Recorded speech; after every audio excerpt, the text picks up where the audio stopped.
What's up, everyone? Beast Mode back here with another video. So today I want to discuss some of the easier decks to play in Edison format. I wanted to make this video because we are starting War League next week, and there has been an influx of new players into the Beast Mode Discord server where we're holding the Edison War League. Also, a lot of GOAT players are playing in the War League this season, and they're asking a lot of questions about what decks they should try. So I want to make this video here. It's going to be geared towards people that actually play retro formats, probably more so towards the GOAT players because they already have good fundamentals. They understand the rules of the game, of the time, the era, like priority and all that. Of course, if you're a current Yu-Gi-Oh player, a lot of these rules are much different than what you're used to playing with. I know that you guys don't have priority, and there's a bunch of new cards, and I can't really speak on new format, but I know that there's a lot of different rules, whereas GOAT and Edison are similar in a lot of the rules of the time. So again, this is kind of geared towards a lot of the GOAT players coming in, and a lot of the newer players. If you're looking for a deck to play that's not overly complicated, that you can at least sit down and play some random dueling book player and probably have somewhat of a chance of winning and not just get completely destroyed. So with that being said, I also want to say I'm not trying to upset anybody and say that their deck is, doesn't take a lot of skill, this, that, and the other. When you play these decks at a high level, of course there's skill involved. Okay, if I play a zombie deck and you play a zombie deck, the chances are I'm probably playing the deck different or better. If it's your first day playing the deck, that's the reality of it. If you're playing frogs and you're playing it at a very basic level, sure, you can beat people with it, but then if you sit down and play one of the better Rognock, Fraser Smith, one of those players, they're going to annihilate you because the deck takes skill. All decks take some level of skill. You have to understand how to play the cards appropriately. So again, what I'm getting at here is you can essentially pick up one of these decks, read the cards, they're not overly complicated, and you can play the deck at a very basic level and have some fun playing the game while you try to learn the format and get discouraged because you don't understand how the cards work. Essentially what I'm doing here. So please don't get upset with me. I'm sure I'm going to get a bunch of messages. Again, this is going to be a quick overview. I'm sure I'm missing some of the decks. I'm not going to go through every one of the decks you see here. Just I have some deck lists that I want to talk and discuss a little bit about, and we'll just jump into it now. So easy deck to play, in my opinion. I did it myself. Is coming back about a year ago, right into Edison format. I played for about a week, and I picked up Quick Draw. Okay, I think this deck is fairly easy, especially if you are coming from the GOAT scene. And we can look at a deck here. This is the list I actually topped RBET2 with. Played for 1 week. I understood how Quick Draw worked. I read the cards. I have it made in person. I think I had the deck back back in 2010, 2011. Nothing here is overly complicated, right? Pretty much none of the cards here, Dandelion never misses timing, essentially. There's nothing here that's going to get you into ruling situations that you might not know. Hamster, they're all flip effects. Coming from GOAT, flipping to Kochi, Magician of Faith, you're just flipping hamsters and Raikos here. Very simple. Sacrificing for a Caius. And for the most part, you pretty much make one of like 3 synchros. You Drill Warrior, you make occasional Stardust with the Debris Dragon, and then Black Rose. So nothing here and at a very basic level is difficult. You can read the card, understand how to play it. And of course, playing at a higher level, I'm sure it's unlikely you're just going to pick up the deck and top. I was very lucky in terms of bracket luck, and things were like I played a machine deck last round before top cut, and I happened to have a system down on my sideboard like that. The day everything just worked out for me. So, but playing people on a dueling book, random people, learning the game, I think this is a fair deck to do that, and it's decent enough that you can win. So, Quick Draw would be one deck I would suggest picking up. The next deck would probably be probably going to upset people here, but frogs. And there are a few different frogs. We can put them up here. This is Diva Frog, Junk Frog. I don't know if I have a Monarch Frog here. Here's Hero Frog. They're all a little different. I'm just going to categorize them as frogs, okay? The list that I would suggest playing, I don't actually have it, is Fraser Smith's list. It's on his channel, I'm Nerd Podcast. He just showcased it and actually went undefeated in a 50-person tournament in paper. So And his deck is very good because of the fact that it wants to play like old school Frog Monarch, which was like, I think they used to call it like 12 gauge Monarch, where you played like 12 different Monarchs, played the Treeborn Frogs, and played Soul Exchange, and like the whole goal is to just keep dropping Monarchs.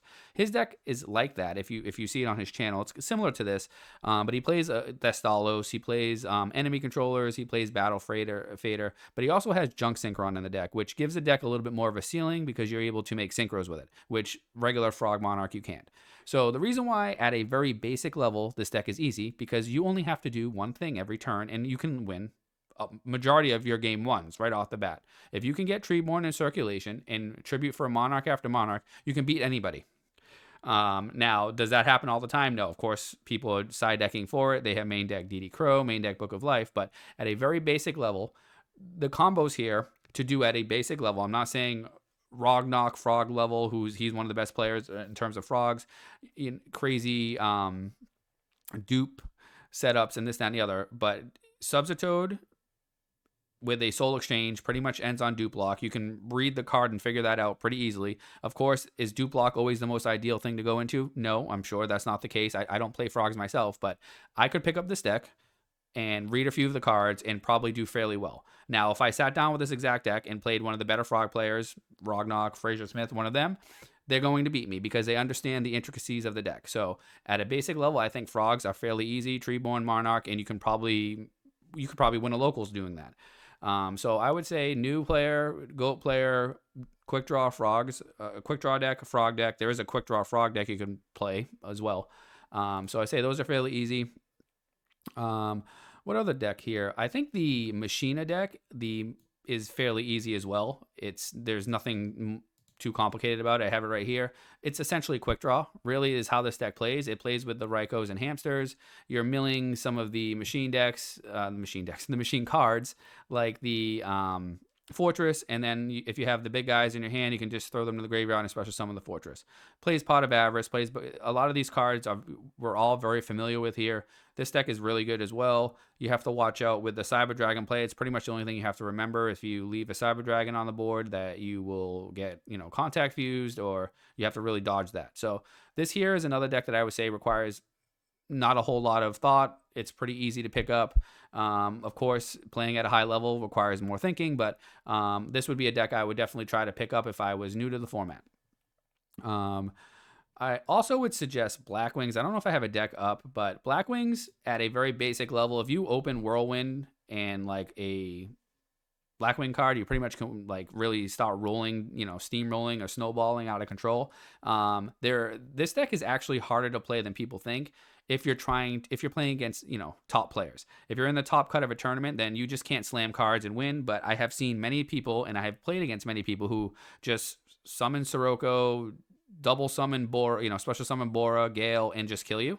And the deck can easily do that. So I do think Blackwing, at a basic level, you can pick up the deck and probably beat people. But if you stop playing some more experienced Blackwing players, you're going to have a difficult time. So some of the decks I personally think are fairly easy after a few games. Doesn't require, they're not like crazy complex, but you just have to understand some of the cards and interactions. Would be, what do we have here? We have Hero Beat. So a lot of people think that this deck is completely brain dead, and Hero Beat, Diva Hero play fairly similar. This list here happens to just be Hero Beat.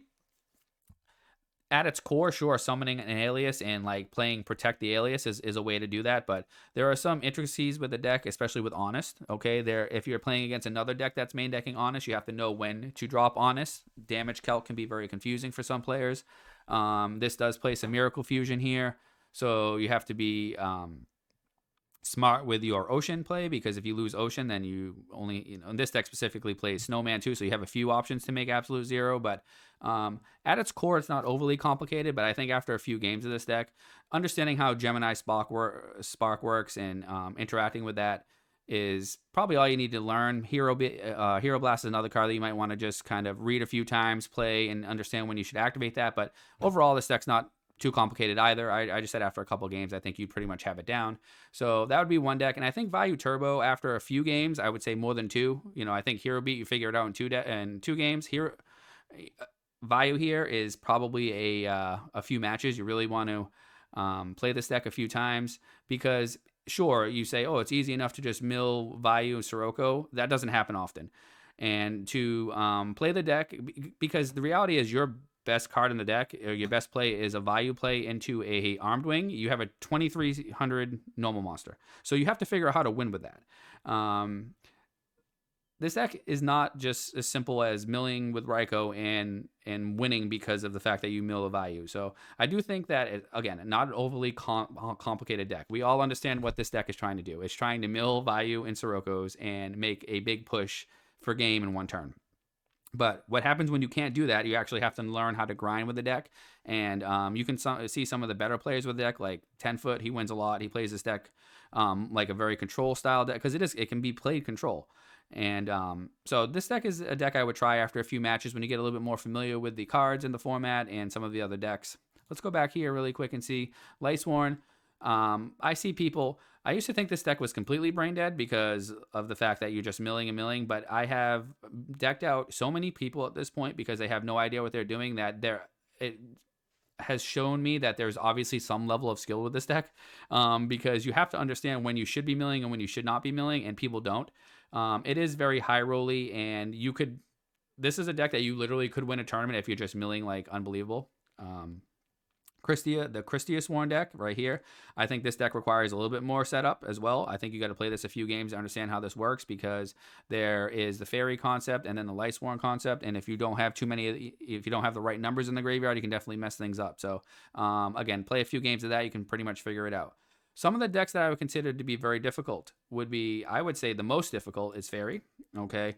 I have a deck list here. Let's see, Fairy. This deck is probably the most difficult to play in the format because of the fact that if you don't know, myself included, I don't really know how to play this deck.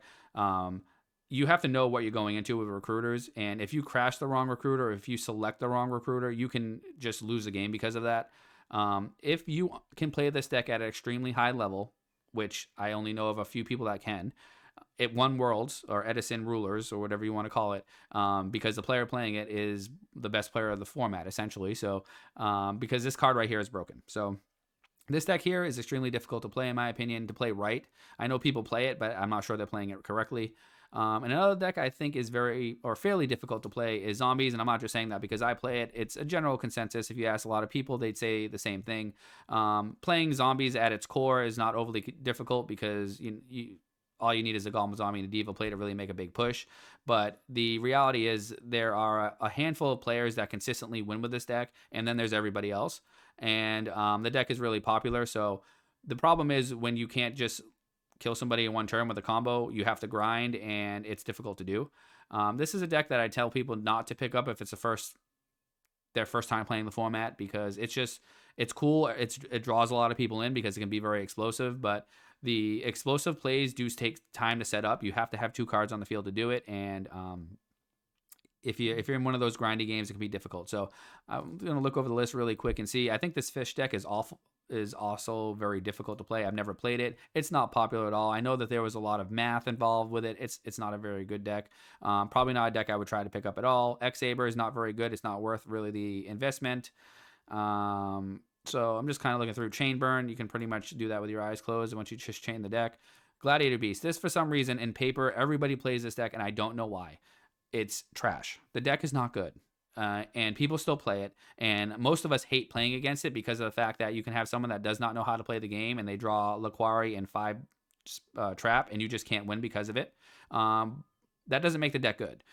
So I don't think this deck is really good. I don't even know where you want to place it. I just wouldn't play it. Amaryllis Burn deck. This deck requires a lot of thinking, and it's not very popular at all. This deck's probably pretty hard to play too. The Dragon Turbo deck, I never really respected enough, but I've gained a lot of respect for it now because the reality is this deck is, if you draw like nutty, you can just win with it, but that happens like 30% of the time.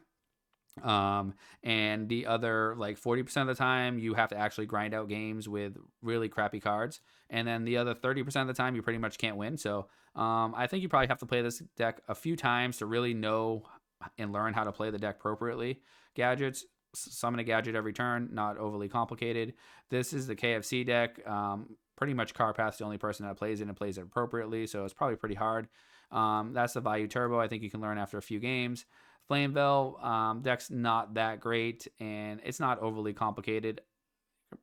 Fairly easy.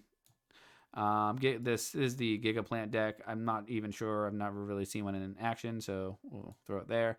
Well Zombie, people debate if the deck's better than Diva Zombie. I don't believe so, but also a fairly difficult deck to play. This is the Disaster deck or Disaster Dragon deck. I'm not sure. I really can't speak on this deck. I don't know how hard it is. Probably have to learn a little bit about it beforehand. Cat deck. Depends on the cat deck. And this Diva Zombie. So again, I'm just kind of going quickly through some of these, but the main decks I wanted to showcase were these would be considered the hard decks, fairies and zombies, I would say. I'm sure there's some others that I'm missing off the top of my head. Fairy definitely being the hardest. Vayu here, Hero Beat. Oh, I have two Vayus. And Hero Beat. I think Vayu is a deck that you need to play like 10 games and really understand the 10 matches and really understand the cards in the deck and know when to make big pushes and when not to. And then you have Hero Beat here. Again, not hard really at all. I think you just need to understand when to Hero Blast and understand how Honest works, and you're probably fine. And then these decks here I would consider pretty easy. Again, this plays like Quick Draw. It's just machine Quick Draw, essentially. This here, at its core, Treeborn Monarch, very simple. And Quick Draw here, Dandelion to the graveyard, and essentially Tribute for Caius and or make synchros with the Debris Dragon. So comment down what you guys feel about the upcoming War League and what you guys think about the deck list I have here in terms of tiers of easy and difficult. Again, War League is going to start next week. We're getting really excited here. We get the last few teams signing up. We're going to be making a conference video with a few people here, or conferences. We're going to set up the conferences with a few people. Got to get that together, and then we will have week 1 pairings up sometime next week. So stay tuned for that. If you're not in the Beast Mode Discord server, join it in the description. And we are close to 700 subscribers. So if you guys aren't subscribed to the channel and are looking for content throughout the War League season and announcements, we're definitely going to have that all here. So please comment, like, and subscribe, and I'll see you all in the next one.